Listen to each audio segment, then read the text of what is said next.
Hello, everybody, and welcome back to another episode of Proof Ponders with Pros. Today, we're gonna have, as always, a very special guest in Apollokage. How you doing today? Yeah, what's going on, everyone? I just won my local, and I was playing the One Piece card game, so Ooh. we're chilling. Yeah, this was scheduled, but is it like Pokemon or how does the card game work? I have no idea. Uh, it's pretty simple. It's just like it's pretty much basic math, but it's like you start with 5 cards, and then you have like 5K leaders and a few 6K leaders, and if you swing 5K at 5K, then the aggressor wins. So you have to choose whether you want to take damage or counter out and all that stuff, and it just goes from there. And I was waiting to play it until a Luffy deck was broken, and now a Luffy deck is top four. So like I've been playing it a lot. There, you were waiting for your Yeah. guy. Mhm. I've never been big into card games, but they always seem so cool. I just don't know what the hell's going on.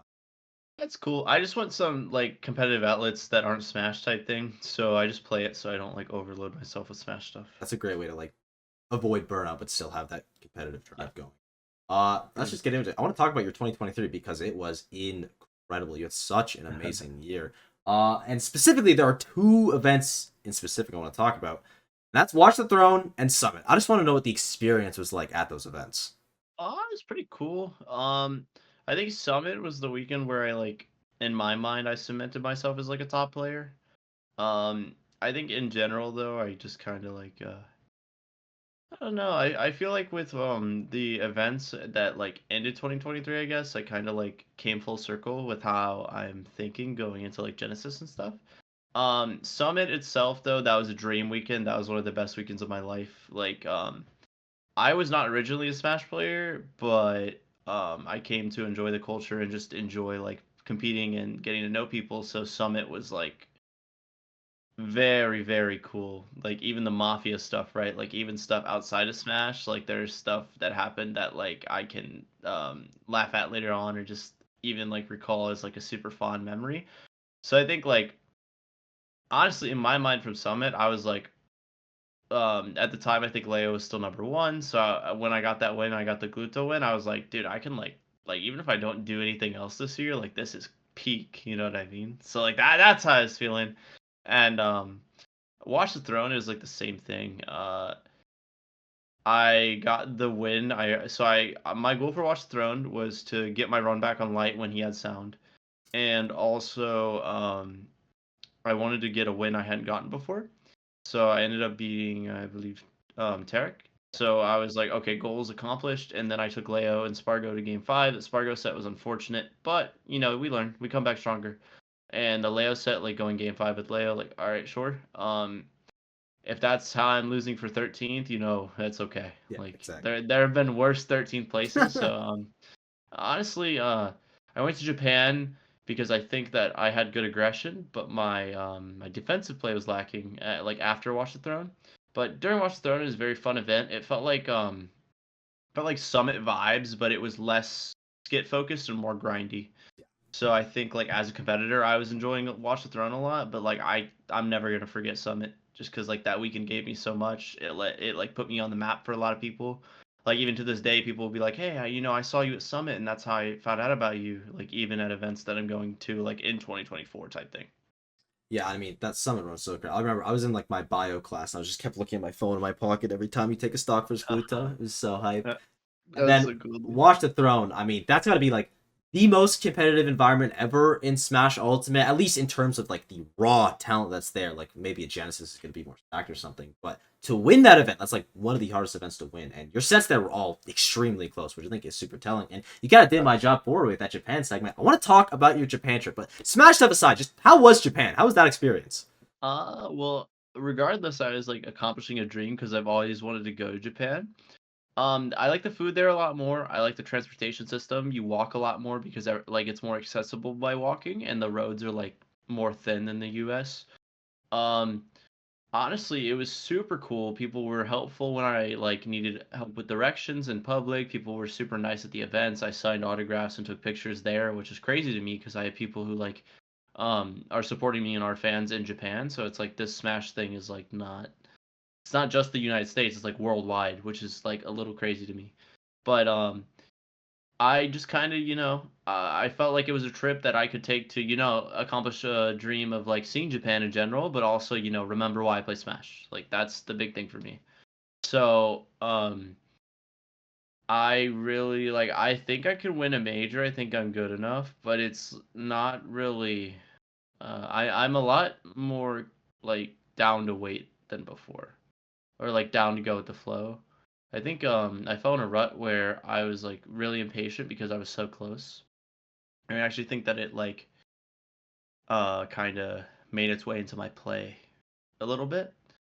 So like going into the rest of this year, like I've been spending time with family. I've been, playing Smash. I've been seeing Hurt pop off and all that stuff. So it's like I think in general it's been pretty cool to just be able to be like, okay, I went down a little bit, but my version of down is still like top 30 in the world.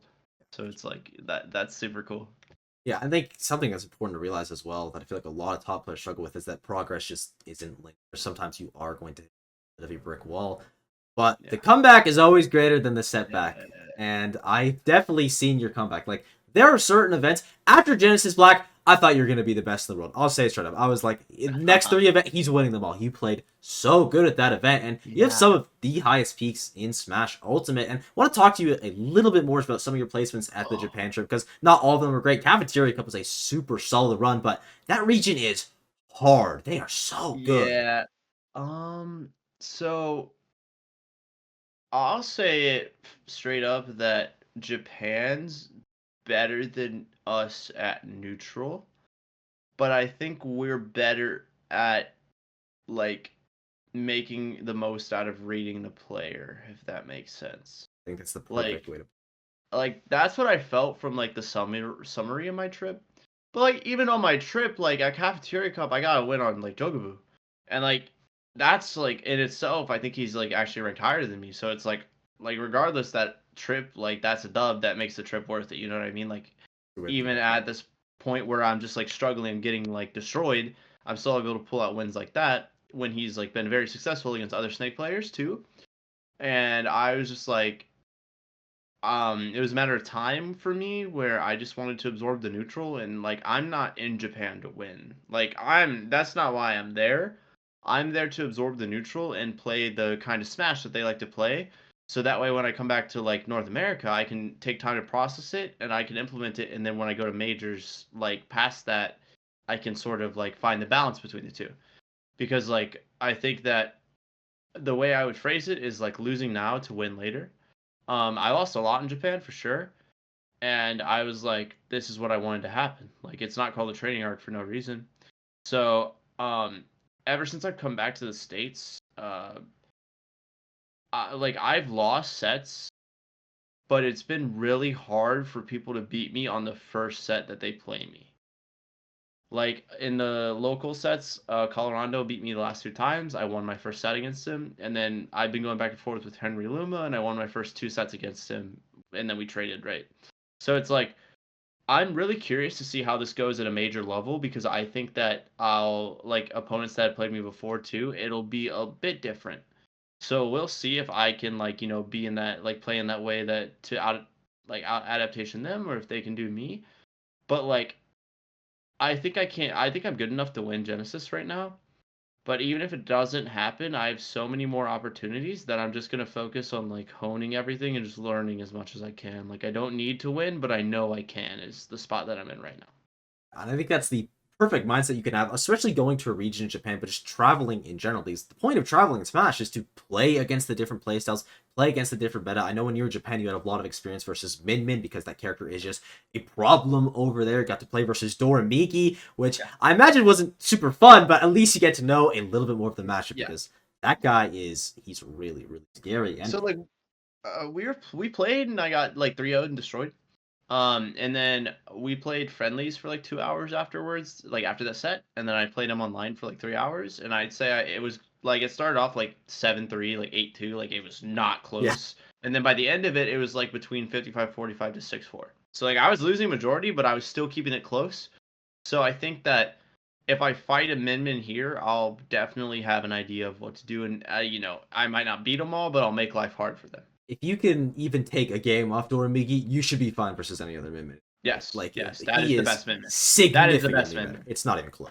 Yeah, it's so crazy. Like his edge guards are just incredible, especially versus Snake. And speaking of Wow. Genesis, Snake can win it. What is your Genesis bracket? You feeling good about that? Actually, don't have to pull it. Yeah, I feel pretty good. I got a hard one early. I have Squiggles, which is like a pretty good Lucas player and like a best of 3, so that's a little, scary. But like, it's okay. I feel confident. The hard part is Sunito into WebJP for top 64. That's a sleeper run because those are two players that Sunito is like a demon, so he can pop off and like be God if he wants to be, but usually he like doesn't camp enough. So hopefully I'm hoping that happens. And then I'm playing WebJP, who like I commentated his set versus Akola. Like I know that this dude's on the come up. Like I bet he's labbing against Snake right now. So it's like in general, I'm gonna keep it 100. I have full confidence. They do not know what I played against for the past month, man. Like I do not care. Like there is no one in this bracket path that scares me. I have Spargo as a top 8 qualifier, and before that, it's Ken into T. Like please, please. Like I got such a good bracket run compared to what I could have got. Like I was kind of building that up. Like I was gonna be like, oh, I'm scared. I'm not. Like it's not scary. Dude, if they got it, they got it. But like I've been through so much shit in the past 2 months. I mean, that's the confidence that you need, especially. Dude, it's nothing I haven't seen before. Yeah, exactly, right? Like, if you want to, not even like win events, if you want to be a good player in this game, you need to have faith in yourself, especially in a character like Snake. And my favorite thing about your Snake and the Snake, or the thing that you're the best at significantly other Snakes, is your up close and boxing. And it's probably Yeah. because of that confidence. It's just like, yeah, I think this forward air is going to hit. And if it does, I get 60%. And you don't really see the other Snake players going for that as much. And something that I really quickly want to touch on from Japan, I think your neutral has gotten significantly better. But just your movement with grenades, have the other Snake players in Japan helped you out with that? Or just being in Japan realize this is something I need to focus on? So when I was in Japan, specifically at Kulan, because that was like a crazy run, and then I played AKAK, and it was Japanese menu, and I went up 2-0, and it was game 5 last stock. So I put up a good fight, but he got me. So that run, I talked with Hurt and Ryope, and I don't know if people know about Ryope or not, but if you don't, you should because he's very good, and he's like at worst a top 5 snake in Japan, and he's Hurt's coach essentially. So Ryope and Hurt, I was talking with them like pretty much all of Kulan with Sumobato, and pretty much just like bouncing ideas off of them. Obviously, I kind of like got to see what worked and what didn't in Japan. Japan's better at the snake matchup until top level. Like it is not close because everyone grinds Wi-Fi there, and they just like there's a reason why the snakes play with grenades there, like they do because they have to. You have to. So like I do think that I could have won sets while I was there if I had fully dialed into what I'm comfortable with. But the way that I treated that trip was that I'm there to understand how I'm uncomfortable. So I was more so just willing to lose and like really understand like what they broke down in the neutral game so I could bring it back to NA and implement my style on it. Because I agree that like my up close and personal is what's like, scariest about me. So if I have the ability to, play reserved in that long range, whenever people start like boxing with me, that's what I want. But now I know how to bridge to it better, and now I know how to like play the other game plans if I really have to. I appreciate that so much that you're taking the time to learn inside of a tournament when it matters the most, because a lot of players, when they start losing, they just go back to the stuff that's usually working for them. But to understand, okay, if I need to get better consistently throughout tournaments, this is the perfect time to practice, especially in a region like Japan, who's probably playing that type of neutral the best. I appreciate that you're taking the time, because most Yeah. players wouldn't there. So like the perfect example I have is like I went to Shin Toriyamon and I got 17th and I went 1-2. And then my round 1 was this Sephiroth player who he looked like a salary man. So like he looked like he just got like the tournament was at 7, bro probably got off at 5 p.m., hopped on the train, went to the Smash local, picked Sephiroth and locked in and timed me out round 1. Um, we played to less than 1 minute for all 3 games, and he clutched it out. and like I could have like ran at him and probably won it just by exerting the pressure, but I wanted to play the neutral and really understand it. And like they'll literally like play in a way where they're like sitting on like the lip of PS2, like the gray part where it's not green anymore, and he'll sit there like right in front of ledge and then do dash back on ledge so he can land his forward tilt. It's just like little things like that where they're like doing everything they can to go second and not interact. Yeah. And it's just like because of what goes on in NA, you don't really see that. Like you'll see it when people have like tried to be aggressive and it doesn't work and it's like their last resort. But like when they have a lead, they are not interacting ever. Yeah. Like unless you make them and you get like a hard read, but like then again, I think that a big difference with Japan and North American play is their usage of block and shield and defensive options. It's so much more annoying over there. Oh my goodness, it was so irritating. Like I have never seen people go for so many like bot dodge shield again parries, like run up, roll away, shield again into like full hop backwards. It just like there's so many things. Like they would do whatever they had to not interact and escape if they could get away with it. Which I think like by the end of it I was doing better. So like I went from 65th at Umabura to 25th at Kulan, and then by alt core I got 13th. So I was like progressively placing higher because I think I was understanding it more and more. But I can understand like that some because they're so good at neutral, some characters become better than we think. Like Yoshi's crazy because they know how to play neutral with him over there, and the punch game's the easy part with that character. Yeah. So you can play neutral with him. You're now fighting someone who doesn't have to interact with you if he has a lead, but he has like the fastest airspeed in the game, and they know how to balance between just like waiting and grabbing. So it's just like that character's crazy. I don't think he's like, I don't think he's top 5, but like he's top tier. That character's top tier. Top tier for sure. Like especially like, and they just have like such a good way to change their speed with Yoshi. Especially like you mentioned, the airspeed is so good. You look at Yoshi, Dorafui, Ron, they'll just be like waiting. They see their opportunity, they go 60%. It is really, really. Like, dude, I lost to Fui round 2 in Shintori Mine, got 17th, and I was like, huh, maybe I don't have it anymore. He won. That guy's good. He beat Tease Kazuya on FD, and then beat his Pac-Man in the Grand's reset, and I was like, this guy's just him today. Yoshi and Luigi this year are just like farming. I don't know why. Well, I get Yoshi, but Raru-kun's crazy too. Yeah. Like that. What? That was unreal. Luigi's been popping off as well. And then speaking of just character struggles in general, I want to talk to you about Snake's matchup chart. But before I do, how good do you think Snake is? Top 5. That's what I like to hear. He's like 10th at worst. He's like top 10 at worst. I have him at 6 right now, but he's like I think there's 6 characters in this game that are clearly better than every other character in this game. And he is broken. Is ridiculous. But almost no character doesn't lose matchups in my opinion. So I think like Sonic. That's it. Yeah, it's like Sonic still has debatable ones that the top Sonics will lose, like Fox and stuff. So it's like no character's safe from it, and I think like the hardest part about the hardest part at top level is that one, because of Mia, Game & Watch is more common. I don't even think it's that bad. I think it's like between even and -1, where it's like it's similar, like it's not too bad. But MINMIN is garbage. That one. MINMIN like. Mega Man's like not that common because he's not like he's pretty hard and he's a lot of effort. But like MINMIN, if your character doesn't have the tools to beat MINMIN, you just get invalidated. Yeah, and if your character, or sorry, I keep interrupting you. No, you're good. I was gonna say she's just the most polarizing character in the game. Her and Ice Climbers, you either win or you don't, yes. And Snake does not.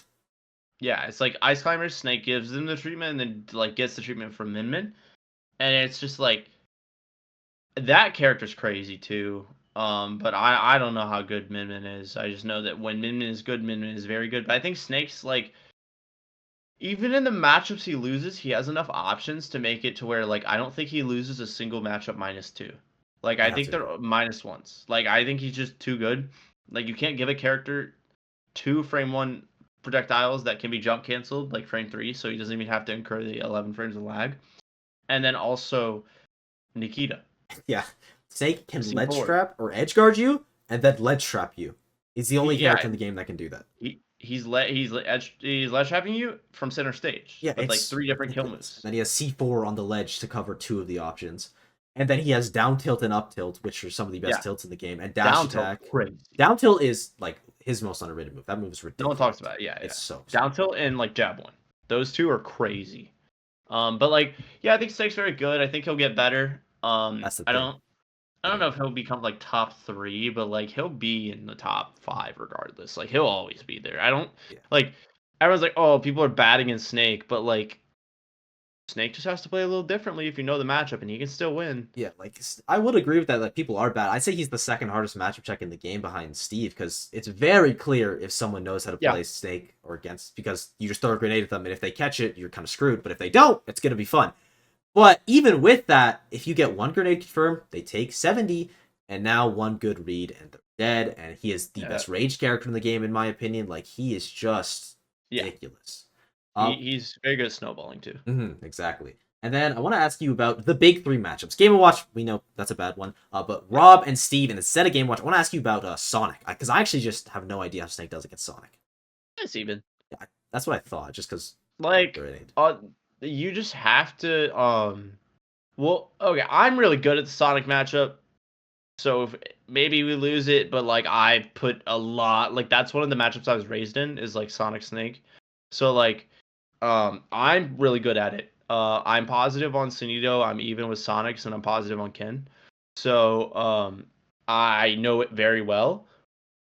But I can see why people think we lose it. Like even with Sonics, like when we're playing friendlies, I'll lose like I'll lose majority, but they'll be last stock. So it's like, Yeah. and I somehow beat Sonics on Wi-Fi and took Wrath of Game 5 on Wi-Fi too, and I was like, okay, like I didn't what Beat him in his own yes domain. sir.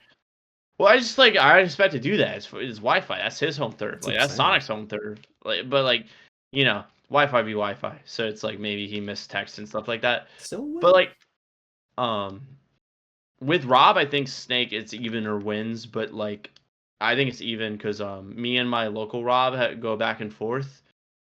But I think that he'll farm most other snakes and I'll farm most other Robs. Yeah, I'd have to agree with Rob being.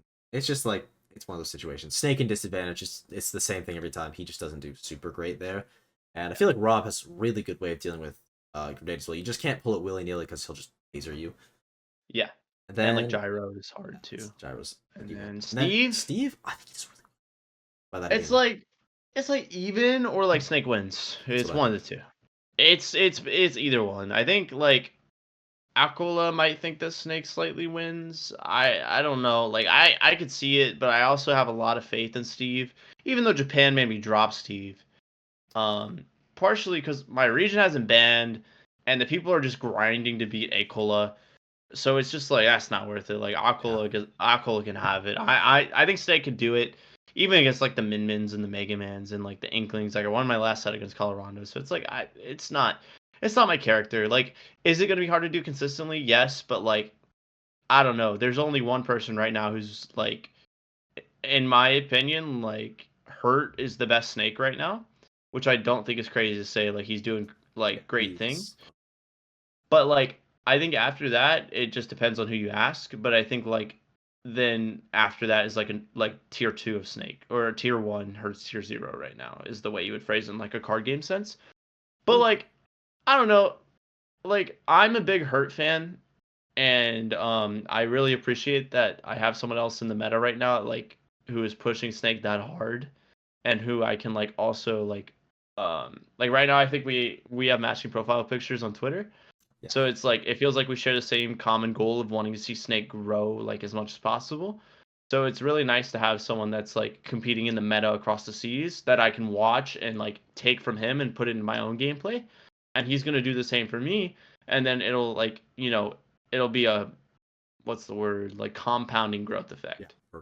I feel like, and I feel like it's honestly we're already starting to see that because you and her uncontested. I think you guys are the top two things, and your playstyles are like slowly merging together. The good things about his playstyle are coming into yours, and then the good things about your playstyle are coming into his. Or I think I said that wrong, but whatever. And then like there's Yeah, no, fair. so many good Snake players underneath as well that can punch up. You Dude. have Dio, MVD, Kronos. I'm Alan Dis. That guy's a crazy. Yeah, There's just so Alan's many. god, dude. I feel like Yeah, Snake is the best character like represented in terms of just how many good Snake players there are. yeah, there's so many good players with him. And I don't know, like we'll see. I think there's a lot of room to grow with him, and I think that it's definitely a blessing to play a character where you can't really blame anyone else or like you can't really blame the characters, so you just gotta like suck it up, play better next time. It's Which okay. sucks because sometimes like you lose nail biters, but like Snake can clutch them out. It is what it And is. yeah, for sure. But like I agree. I think Snake is very well represented at the top level. And any of the Snake players you listed, it would not surprise me if they just top 8 majors. Yeah. Like all of those players are phenomenal. So I'm just really excited for this year. And I have been going harder on content and I'm not stopping traveling anytime soon, so I'm just kind of like fully diving into the grind and all that good stuff. Like that's kind of my plan with like 2024. I love when pros actually like use their platform to make content. I feel like people don't do that. And just circling back really quick to you said you dropped Steve, and you were really only using him for the Snake Ditto anyways. But are there other secondary characters that you're considering picking up? Uh I might play Mario against Snake. Ooh, good It one. like uh it's like Steve's idea, but it's way lower maintenance. Mario's not. Like against my Mario against Snake, I have a top level Mario in the Yeah. Snake matchup. That's it. That's it. That's Like, the only matchup. why don't But you like the other Snake than Ditto? Is it just too it's just much? a it's just cringe. Like there's It is kind four of grenades cringe. and two C4s, and I'm already There's a known as lot. the Snake who blows myself up. But anyway, so it's like at the end of the day, I am playing the Snake Ditto more often, so like we'll see what happens. I'll just pick off a comfort, but I do think that my Mario is good enough to beat top Snake players now. So like in the Yeah. future, if you see my Mario at like a major, like don't be surprised because I think that like it's just Snake can beat Mario, but like if Mario gets a combo, like it's just like I know what Snake's looking for, and my Mario does not play like a normal Mario. Yeah. Like Just like there's my oh you sorry. go you go. There are certain characters that are like they're good versus Snake, but if you're really good versus Snake, they destroy him. Like I think Mario's going zero suit, like Mars for Yes, example. Most zero zero suit suit. players are like they're good versus Snake. He will never lose to a Snake player. Like it Yeah, is I need to unreal. see him against Hurt. I do. I've been wanting to so I want to see that. bad. And then So, I think aside from that, um, anything for MINMIN maybe? no, she's not common enough. Like, Yeah, in America. there's like four that are like, in my opinion, gonna be able to beat me consistently. Like maybe the ones from Japan, but like, They're in Japan. give me like 5 min set losses in a row, and I think I'll figure it out. Like something like that, where it's like. If I need to, I can. Like, if I had to play a character for like Min, I play Rob, Yeah. just because Rob like does well against Inkling too. So it's like being able to deal with all that. But the reason why I don't is because then I still have Game and Watch Mega Man. Like, Yeah, it I doesn't still solve have to struggle. everything. Yeah. And that's So kind of the like, problem with like that Min and Mega Man Game Watch being the main problems is there's no character that just beats those guys. I think maybe Min would be your uh, closest one, but that Horn's kind of a hard yeah, secondary. it's like I think like even Neo still like drops sets to Min, so it's like it's Yeah, not even free. it's not free. And Like, nah. even like I think talking about the Snake Min matchup even a little bit more is you have a win condition in that matchup. It's just I need to hit every single Nikita. If I miss a Nikita, I'm going to lose the set. So at least you have a way where you can win. It's just an extremely difficult Yeah. one. And as you play more, you're going to get better. You're going to find new ways to maybe set up into that Nikita or not rely on it as much.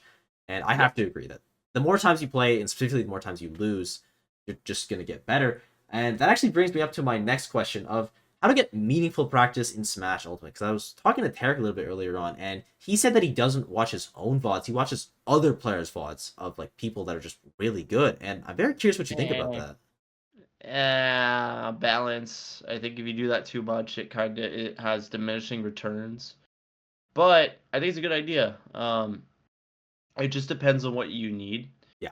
Cause I've talked with some coaches like Tony, and I've like went through my own VODs and like talked to him as I went through them. Um, I think that reviewing your own VODs is good, but I think getting ideas from other people is good too. And I'm not gonna say it here because we're gonna like cook it up for the next few months and see how it works out for me. But I've had a major like breakthrough realization about like the VOD reviewing process. So I've sort of been like VOD reviewing a little differently, and it's been working well for me.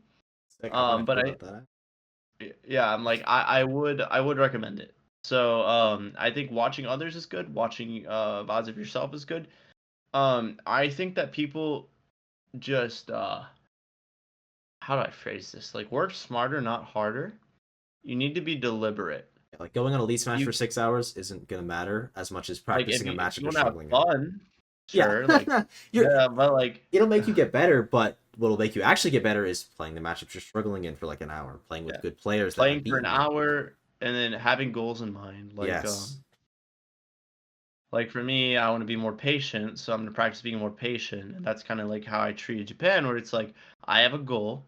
I will lose trying to do this goal because it's not what I'm comfortable with. That's okay. I'm not like if there's a spot where I can lose all day, my brain is just like a sponge, and I think that's why I was able to climb so fast. So that's why like I search for places that can like destroy me because then like in those adapt or like perish situations, I oftentimes find myself adapting. Yeah. So like um I enjoy the pressure of like having to adapt and all that good stuff. So I was like, okay, let's do that. But the whole time I had goals in mind and I had things that I wanted to see, I wanted to experiment, I wanted to see what they work on, I wanted to see, where am I falling short and all that good stuff. And I think that people oftentimes it's not bad to play to have fun, right? Like it just like you need to first assign your goals and then two, you need to build from there and you need to like take on like things that you're going to be able to one handle and two be able to efficiently practice. So it's like whenever I would go to locals on the come up, I'd be like, okay, I'm gonna go to local. I want to use down tilt as snake better today. And it didn't matter if I got first, second, third, fifth, seventh. As long as I used down tilt better that day, I was like, okay, progress. Because I've like I become a pro in 2 games now. So, spoiler alert for everyone watching this, if you want to be a professional at something, you're going to have to get your teeth kicked in for like at least a solid 6 months or a year or 2 years, depending on if you start late. Because failure is the foundation of success. So, you can't be scared to fail. You have to actually embrace it. That's one of my big philosophy mottos is to like, instead of like being scared, you run towards the fear Yeah, I because mean, once you run towards the fear, it's not as scary and you can like take it for what it is and then that's when you're ready to start building on it and improving. yeah, I mean, you're absolutely right about that. Sometimes you need to be thrown into the deep end so you can learn how to swim. And using tournaments as stepping stones, especially tournaments that are locals, because you're still in the tournament setting. But as we kind of talked about earlier, people are just they're not using tournaments like locals the way they should be. They're using locals to have fun, and you should be having fun at locals. Yes, it's Yeah. Smash Ultimate. It's a game. But if you want to learn, you want to get better, that is the place to do. That's going to be the best environment that you can Yeah. get. And even like, in a place like Japan, like it's just I'm very much appreciate this conversation because it just feels like you're actually aware of how to get better, and people aren't. And I think that insight is going to help Yeah. people that are trying to get better. Yeah, And for then sure. another thing I want to ask you about, not so much about Smash, but you had a little bit of a documentary. I forget the tournament it was at. It was at Oh yeah. Well Gateway Legends, right? yes, Gateway Yes. Legends. That's a section of it. So I'm working with Professor K and Weimer, I believe. Oh, let me make sure.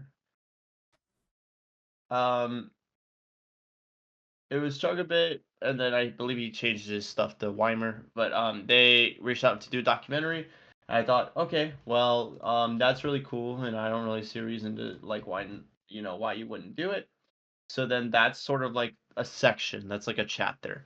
But the full documentary is being worked on and will be out later this year. So if you're curious or interested in what I'm doing and want to keep up with me, definitely keep an eye out for that.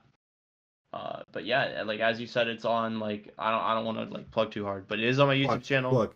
Yeah, okay. Like it is on my YouTube channel and like all that good stuff. So I've been uploading there more. I have a lot more content coming out in these like especially next couple weeks because I have a lot of Japan content stockpiled.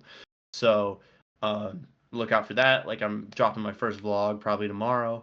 So it should be interesting. It should be cool. And yeah, the documentary was cool. Uh I just like I don't know. I'm super grateful for everything that's happened because like just little stuff. Like for example, I went to a con tournament on Saturday. I won that tournament, which I was like, all right, cool. And then when I went in there, the guy who was working at the front desk recognized me. That's so sick. and my mom was trying to talk to him, and then he was like too focused on the fact that it was me, and she was like talking about it later and laughing about it. So it's just like little stuff like that, like that's crazy. Yeah, it's so surreal. So, and I'm just like, okay, It's because like only my gonna get dream worse. growing up was this, like to be able to like make it playing games. That's so sick. I mean, and you're doing it. You're crushing out there as well. Yeah, yeah. And then I got two more questions before we hit the road. The first one is going to be just underrated players from your region or your region. Who do you want to shout out? Henry Luma, Colorado 8, Evan. I also Evander. Um, Oh, yeah, I yeah, gotta yeah, get. Evander. Let me think. Shout outs to Morley as well. Shout outs to Tiger Boy. Shout out to my brother Quilly. He doesn't play anymore, but when he did play, he was number one in our region. And now I've been number one in the region for 4 years. So like our friend group will make jokes about like our family having the You own dynasty. it. You own Yeah, that yeah. region. So it's like whenever my mom was at Gateway, people would be like, "Oh, you having any more kids? Because your kids are Smash prodigies or things like that, like just For funny Smash stuff like that." 6.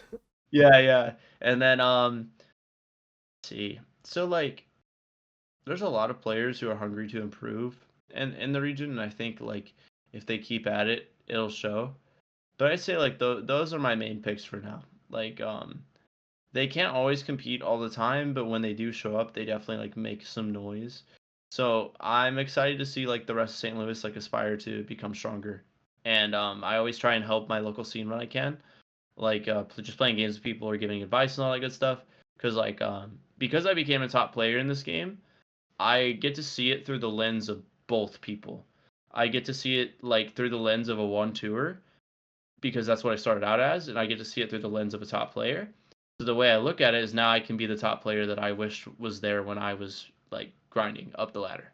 Is kind of like the like my philosophy. So give back to the community that helped you. Yeah. I think that's so sick. And then the final question is just goals for 2024. What are you hoping to achieve? Ah, if you asked me this like before I went to Japan, I would have said win a major. But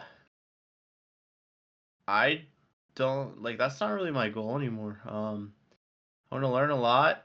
I want to have fun, and I want to make some memories. Like it's just nothing crazy. Like I've already been top 20 in the world, so if I can, get back up there, that'd be cool. But I don't need to. Like it's not something I need. I just want to learn more. I want to get stronger. I want to improve in things that I'm trying to do, and just kind of enjoy the improvement process. Like just enjoy the journey. Like so that's my goal is to enjoy the journey. Like everything summarized, because like I got too fixated on the major win because I'd done everything else. I won nationals. I won every tournament tier below that. But I don't need it. Like it'd be cool, but I don't need that. And I think I just want to learn and get better, and I just want to enjoy the journey. I think that's the best goal you have. Like, because as you get better, the major wins are gonna come. You'll get top 20. Like, being ranked and winning majors is like a process, or I guess I can't find the word for it, but just a result. There it is of being Yeah. better. So if that's your main goal, you just want to Just play remember better. this experience, Nah. like cherish what you have. Like that is, I think that's again. I've said it a lot in this interview, but it's just very insightful. I really appreciate the stuff that you've given out today, and I appreciate you for joining me. Is there anything that you want to plug before we head out? Yeah, if you've enjoyed like my philosophy on things or how I like to think about things, I coach for not only gameplay on Metafy, I also coach for mentality's sake because I have been competing in esports for over 10 years. So I have like a wide variety of experiences and ups and downs and trial and error that I've been through to where I got to this point. Make sure to subscribe to my YouTube channel, follow me on Twitter, follow me on Twitch and all that stuff. I try to stream on weekdays and I stream on both YouTube and Twitch. So if you're on either of the sites, be sure to check me out. Make sure you subscribe to Proof Block as well if you're watching this video and made it this far. And last but not least, I'd like to shout out St. Louis Smash Ultimate.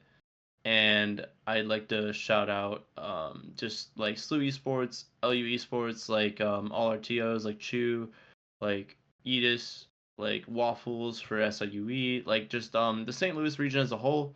I kind of was able to become a top player in a region where people would think, oh, you know, we don't have the player base to do it, but like because of the support that I've gotten around here, I've gotten to where I am today, along with my own work, of course. But like I wouldn't have been able to do it without like being in St. Louis. So shout out to all of them.